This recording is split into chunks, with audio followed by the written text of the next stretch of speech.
এই আব্দুল্লাহ ইবনে মুবারক ইন্তেকাল করার পরে এক বেলায় তার স্বপ্নে দেখছে যে আব্দুল্লাহ ইবনে মুবারক রাহমাতুল্লাহি আলাইহি তিনি জান্নাতে গেছেন।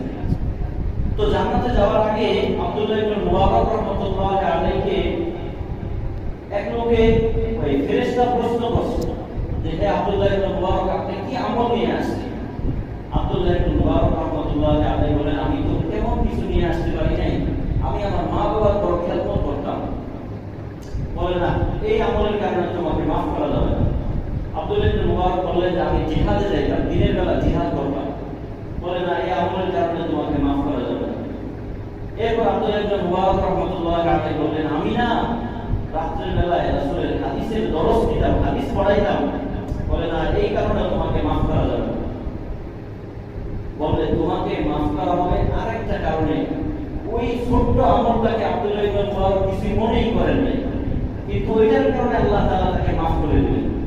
তো পরে ফেরেশতারা বলতেছে তোমার একটা দৈনন্দিনের আমল ছিল, সেই আমলটা হলো রাতের বেলায় ও আব্দুল্লাহ ইবনে মুবারক তুমি যখন ঘুমাতে যাইতা প্রতিদিন যখন বিছানায় শুইতা ওই শোয়ার সময় একটা আমল করতা। সেই আমলটা কি?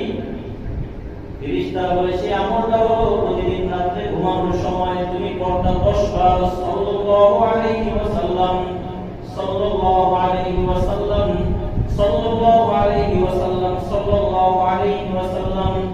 এই আমলটা তুমি সব সময় ধারাবাহিকভাবে করতা।